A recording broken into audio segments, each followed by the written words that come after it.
안녕하세요. 저는 이제 충암고 1과 그다음에 이제 고3 수능반을 맡고 있는 이진영 국어 선생님이라고 하고요. 연세대학교 나왔고 저를 어떻게 소개드리면 좋을지 좀 많이 고민을 했는데요. 제 특성을 좀 소개드리면 어떨까? 왜냐하면 제가 어떤 사람인지 알아야 이제 아이분들을 수업을 맡기고 보내실 거 아니에요. 그래서 이거에 대해서 좀 얘기를 하면 어떨까 생각을 했습니다. MBTI 요즘 되게 많이 유행하는데 혹시 다들 잘 알고 계신가요? 제 MBTI가 ENTJ입니다. 뭐 다른 사람들 말로는 성공하는 MBTI다 이렇게 말을 하는데 성공은 잘 모르겠고요. 제이는 맞습니다. 좀 되게 계획적인 사람이라서요. 제가 아침에 일어나서부터 12시까지 매일 시간이 이제 일정이 정해져 있습니다. 그래서 시간 일정마다 알람 다 맞춰서 지내고 있고요. 그렇기 때문에 아이들한테도 그거를 맨날 요구를 합니다. 너희들 이거 숙제 절대 까먹지 말아야지. 그러니까 내가 다 올려놓을게. 이거 보고 따라와. 이렇게 얘기하는 편이거든요. 그래서 좀 저의 수업은 약간 제이스러운 수업이다. 이렇게 말씀드릴 수 있을 것 같아요. 그럼 저에 대해서 소개를 드렸으니까 다음으로는 이제 국어가 어떤 것인지에 대해서 고등국어에 대해서 설명을 해드릴 건데요. 크게 두 파트로 나누어서 제가 준비를 했어요. 한 파트는 고등국어 전반에 대해서 소개를 드릴 거고요. 그리고 사실 두 번째 파트는 지금 예비고1 학부모님들 모이셨잖아요. 예비고1에 대한 이야기 다들 궁금하시지 않으세요?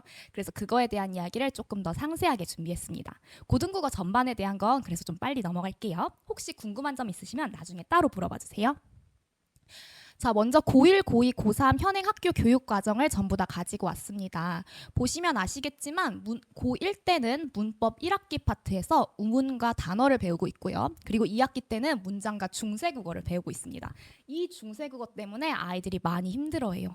사실 2학기 되면은 아이들이 1학기 때는 국어 재밌어요 하던 애들도 선생님 국어 너무 힘들어요 이러면서 약간 빠지기 시작하는 때가 좀 오긴 하는데 네, 그리고 이 문법 말고도 항상 같이 들어가는 게 바로 문학입니다. 문학이 사실 시험 범위의 절반 정도 비중을 차지하고 있고요. 여기에 보시면 아시겠지만 가제열고는 비문학이 3문제 정도밖에 안 나오고 명지고에서는 아예 출제되지가 않습니다. 그래서 결국에 고1 때 내신을 판가름하는 건 문학과 문법이라고 할 수 있겠어요.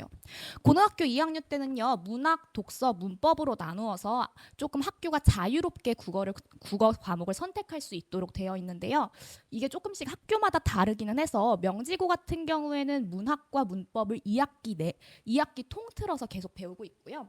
그 다음에 가제열고 같은 경우에는 1학기에는 문학을 그리고 2학기에는 독서에 집중을 하고 있습니다. 충암고는 문학을 1학기에 배우고 독서와 문법을 2학기 때 몰아치는 스타일이고요. 3학기 때는 뭐 문학, 독서, 문법, 화작 이렇게 적혀 있긴 하는데요. 실제로 그게 진짜 진행되는 건 아니고요. 대부분 수능 특강 문학과 비문학을 통해서 진행하고 있습니다. 그러면 제가 이렇게 학교 교육 과정을 다 보여드린 데는 이유가 있겠죠. 왜 보여드렸을까요? 혹시 여기에서 유독 하나가 좀 반복된다 하는 거 없으실까요? 한 과목을 유독 좀 많이 언급한 것 같다. 문학 맞습니다. 사실 고등학교 내신에서 가장 중요한 것은 문학입니다. 3년 내내 빠지지 않고 출제되고 있어요. 그래서 사실 내신을 잘하기 위해선 문학을 잘하는 게 중요합니다. 근데요, 또 아쉬운 게요. 문학을 잘하는 친구들이 모의고사를 잘한다는 보장은 없어요. 왜 그럴까요? 무슨 과목 때문에 그럴까요? 맞아요. 독서 때문이에요. 자, 제가 재작년, 그리고 3년 전에 수능 오답률 탑 10을 가지고 왔습니다. 보시면 여기에서 39번, 37번, 그리고 35번 이렇게 3개 빼고는 전부 다 비문학입니다. 심지어 첫 번째 보시면은 85%가 틀렸어요. 여기에서 한 명도 못 맞았네요. 한 명 정도 맞았다고 볼 수 있겠습니다. 그리고 이쪽으로 와서 보시면은 41번, 38번 제외하고 전부 다 비문학이 오답률 탑 10 안에 들어 있습니다. 그리고 이때는 아직 과목이 나뉘기 전이라서 통합국어일 때인데요. 보시면은 11번, 14번 그리고 13번이 언어와 매체, 즉 문법이고요. 나머지 당연히 비문학이겠죠.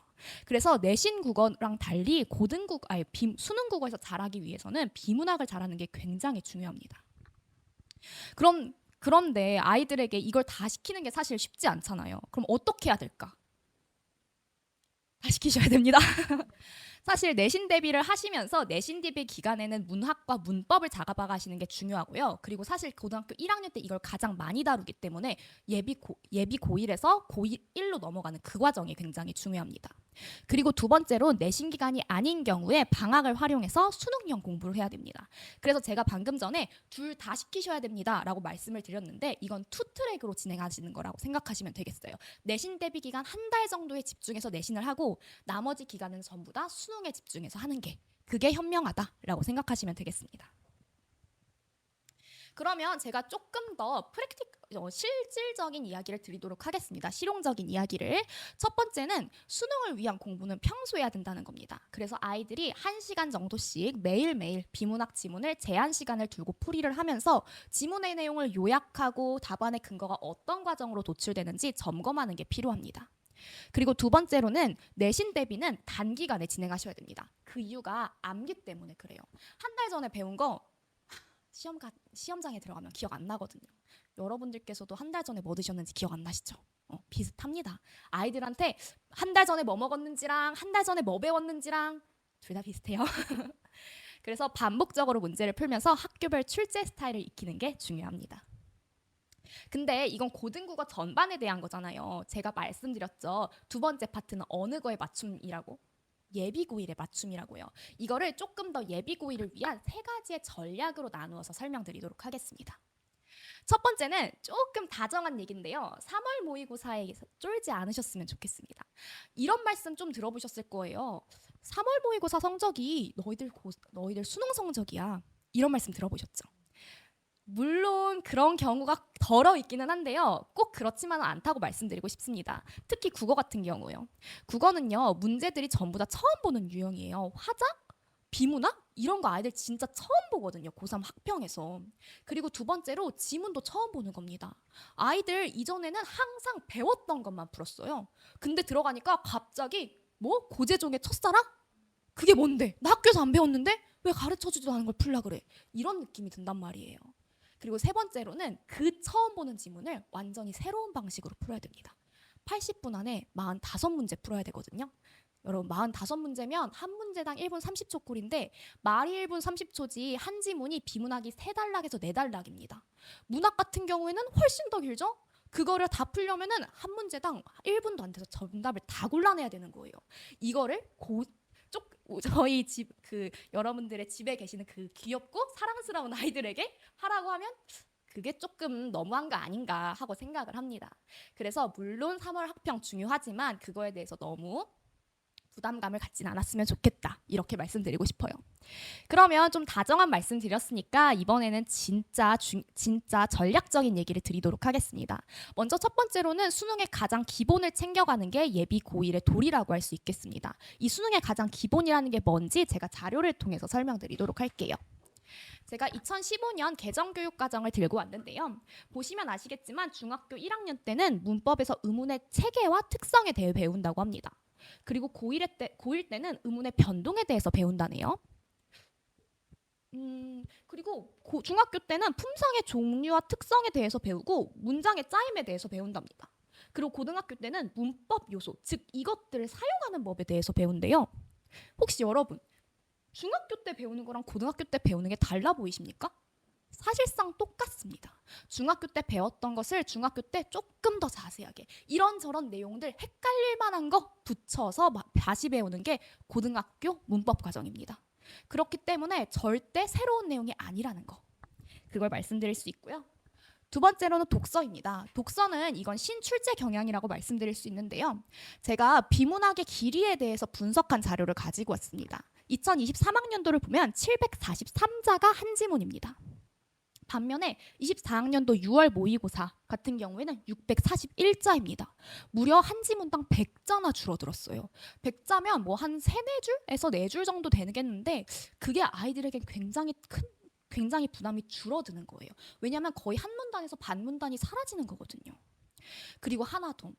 이 지문의 길이가 짧아진 만큼 지문을 빠르게 읽고 푸는 게 중요한 게 아니라 지문을 완벽하게 이해하고 그 지문을 활용하는 게 조금씩 더 중요해집니다. 그래서 아이들에게 더 이상은 예전에 속도가 좀 중요했어요. 더 이상은 속도보다는 정확성 그리고 그것을 이해하고 사고하는 능력이 중요해지는 게 독서의 경향이다라고 말씀드릴 수 있겠어요. 다음으로는 문학입니다. 문학은 문학 개념어에 대한 습득이 좀 필요한데요. 예비 고1 친구들이랑 제가 수업을 자주 했거든요. 그러면요, 아이들이 하는 말이 뭐냐면요. 너 이거 왜 골랐어? 이렇게 물어보면 그냥요. 슬퍼 보였어요 라고 하는 친구들이 많습니다. 자기의 필링대로 막 하는 그런 아주 문학소녀스러운 친구들이 많아요. 그런데요, 여러분, 제가 이거 수능특강 2024학년도 수능특강 첫 번째 문제들을 다 가지고 온 거거든요. 그러니까 무조건 나오는 유형의 문제다 이거예요. 이때 보시면 우회적인 방식, 감정이입의 표현, 계절감을 환기, 공감각적 이미지, 초월적 세계라는 말들이 있습니다. 혹시 우리 집에 있는 그 사랑스러운 자녀가 이 단어들을 모두 다 알 거라고 확신한다라는 분 계실까요? 있으셔도 괜찮습니다. 만약 있으시다면 축하드린다고. 문학 고민 안 하셔도 된다고. 특히 내신 고민 안 하셔도 된다고 하려 했는데 네. 그러면은 앞으로의 발전 가능성이 있는 거군요. 네. 축하드립니다. 발전 가능성을 보셨으니까요. 그래서 이런 단어들이 무조건 나오는데 그 단어에 대한 학습을 못하면 문제 자체를 못 풉니다. 이해를 못해서요. 그래서 문학에서 해야 되는 것은 무엇이냐 하면은 이러한 개념어들을 습득해서 너 이거 왜 풀었니? 라고 하면 슬퍼 보여서요가 아니라 선생님 이 친구는요 지금 임과 헤어진 시적 상황이기 때문에 임에 대한 애상적인 그리움을 가지고 있고요. 그렇기 때문에 이 답을 골랐습니다. 라는 말을 할 줄 아는 게 필요하다 이겁니다. 자, 그러면요 이렇게 수능의 가장 기본에 대해서 말씀을 드렸는데 사실 조금 더 여러분들의 관심을 끄실 건 내신일 겁니다. 앞에서 아마 수학 선생님께서 길게 말씀을 해주셨을 텐데 어쨌든 사실 내신이 중요한 거거든요. 그래서 이 내신에서는 가장 두 가지가 중요하다고 말씀드릴 수 있는데 가장 첫 번째는 암기입니다. 이거는 사실 조금 학원에서 해드릴 수 있는 게 약간 좀 제한돼 있는 게 있어요. 왜냐하면 열심히 알려줘도 이제 기억은 친구들의 사실 몫이기 때문에. 하지만 학원이 할 수 있는 게 있죠. 바로 그 암기의 내용을 딱 집어주는 겁니다. 한정된 내용으로 전달해 주는 거죠. 그걸 저희 학원은 할 수 있습니다. 그래서 저희가 충암고, 가제일고, 명지고에 대해서 이렇게 내용을 정리해 왔는데요. 시간이 충분했으면 자료 보여드리면서 말씀드렸을 텐데 그러긴 조금 어려워서 제가 표로 정리해 왔습니다. 하나씩 살펴보면요. 충암고는요. 문항수가 28개, 서술형 4개가 있어서 총 32개입니다. 가제일고는 문항수 25개, 서술형 없음이고요. 명지고는 문항수 30개, 서술형 없습니다. 그래서 보시면 배점이 충암고가 가장 작고 가제일고가 가장 큰 것을 확인할 수 있습니다. 그리고 수준을 봤을 때는 충암고 같은 경우에 중상 수준이라고 할 수 있어요. 뒤에 자세히 말씀드릴 텐데 이번에 비문학이 출제되면서 좀 문제 난도가 많이 올라갔습니다. 가제일고 같은 경우에는 보통 수준이고요. 약간 평가 문제집과 선생님 수업에 충실한 전형적인 내신 스타일이라고 할 수 있겠습니다. 명지고 같은 경우에는 약간 중상 수준인데 25문제는 평이하고 5문제에서 변별력 문제가 나옵니다. 어떤 변별력 문제가 나오냐 하면은 바로 모의고사식 문법 문제와 문학 외부 지문이 나옵니다. 가제일고 같은 경우에는 말씀드렸던 것처럼 평가 문제집과 유사하게 출제되고요. 외부 지문이 없어요. 이게 되게 아이들에게는 부담을 덜어주는 거예요. 왜냐하면 내가 배운 거 안에서 나온다는 확신을 주거든요. 만약 외부 지문이 나온다고 하더라도 항상 선생님들께서 프린트를 나눠주십니다. 그리고 충암고 같은 경우에는 말씀드렸던 것처럼 올림포스 교재 비문학이 굉장히 좀 어렵게 나오고요. 교과서 문제는 좀 쉬운데 올림포스 지문이 좀 어렵게 나오는 약간 서로가 양분된 그런 난이도라고 할 수 있겠습니다. 문학이 여기는 외부 지문도 나와요. 비문학도 나오는데 조금 그렇습니다. 그리고 이제 약간 그렇다면 솔루션이 각각 어떻게 되느냐라고 하면 충암고는 비문학을 결국에는 잡는 게 중요하고요. 문제수가 다른 학교에 비해서 확실히 많다 보니까 시간 관리가 중요합니다. 특히 비문학이 완전히 처음 보는 형태, 그러니까 지문은 봤는데 문제는 완전히 처음 보는 형태로 나오기 때문에 아이들 시간을 많이 쓰면은 뒤에서 조금 선생님 저 문제를 다 못 풀었어요 이런 경우가 나와요. 내신에서는 흔치 않거든요. 그리고 가제일고 같은 경우에는 학교 선생님의 필기를 완벽하게 암기하는 게 중요합니다. 딱 이 말 들었을 때 머리에 생각이 드실 겁니다. 우리 아이가 수업 때 안 좋을 것 같은지 좋을 것 같은지 그걸 생각해서 판단해 주시면 됩니다. 명지고 같은 경우에는요. 수능식 국어 그중에서도 문법을 파악하시는 게 중요하다 이렇게 말씀드릴 수 있겠습니다. 자, 제가 설명을 요약 드렸는데 좀 그래도 우리 아이가 어디로 가야 될지 약간 선택하기 어려우실 수 있을 것 같아서 제가 이제 딱 가이드라인을 드렸습니다. 보면은 이제 충암고 같은 경우에는 문항수가 많고 100점이 적습니다. 그래서 약간 실수를 해도 커버가 되고요. 밤 그, 비문학이 또 어렵고 외부 지문이 나오기 때문에 이 두 개를 잡는 게 중요합니다. 그래서 비문학 풀이에 강점이 있고 좀 실수를 해도 기본 실력이 있는 친구들을 가는 게 추천드리고요. 그리고 남학생이어야겠죠. 그리고 가제열고 같은 경우에는 문항수가 적고 배점이 크기 때문에 하나만 틀려도 네, 좀 등급이 훅훅 떨어지는 경향이 있습니다. 그래도 학교 선생님 수업과 평가 문제집을 잘 따라나간다면 점수는 확보할 수 있어요. 그래서 절대 안 좋을 것 같은 우리 아이, 그리고 암기를 잘하는 우리 아이, 그리고 평소에도 꼼꼼한 우리 아이가 가면 좋은 곳이 가제열고라 할 수 있겠습니다. 명지고 같은 경우에는 문항수도 많고 그리고 학생 수도 많습니다. 그래서 확실히 등급 따기에 수월하고요. 그렇기 때문에 약간 좀 실수가 있어도 기본 실력이 있는 친구들, 그리고 모의고사형 문제를 선호하는 친구들에게 우리 명지고가 추천된다고 할 수 있겠습니다. 이렇게까지 해서 제가 준비한 웹이 고1 내용은 끝났고요. 뒤에는 커리큘럼인데 커리큘럼 아마 지금 말씀드려도 이 많은 내용이 다 들어가진 않을 기억 남진 않을 것 같아서 제가 두 개만 요약드리고 말씀드리겠습니다. 저희 예비고1 같은 경우에 11월, 12월 같은 경우에는 문학을 나가고요. 1월, 2월 같은 경우에는 각각 문법, 비문학을 나갑니다. 11월, 12월에 나가는 문학 같은 경우에는 보통 현대시와 현대소설을 1학기 때 많이 나갑니다. 그래서 그때 들어갈 거에 대한 내용을 좀 대비한다라고 생각하시면 될 것 같고요. 그리고 1월에 나가는 문법도 고1 1학기에 해당하는 문법을 나갈 예정입니다. 2월은 학평을 했을 때 좀 아이들이 너무 부담 갖지 않을 내용 을 않기 위해서 약간 맛보기 수준으로 가면 된다라고 생각하시면 될 것 같고요. 그것 외에 그렇다면은 11월, 12월에는 뭐 문법 안 하냐? 나는 문법 했으면 좋겠다라고 생각하실 수 있을 것 같아요. 그래서 저희가 이제 클리닉 시간을 활용해서 문제풀이를 계속 할 겁니다. 근데 문제풀이만 하면 아쉽잖아요.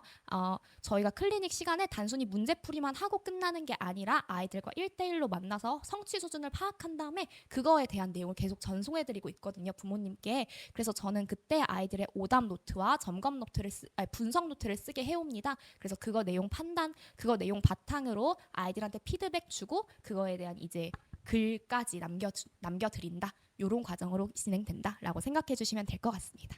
자, 여기까지 해서 국어에 대한 소개는 끝났고요. 다음으로 영어 선생님께서 영어에 대해서 소개해 드릴 겁니다.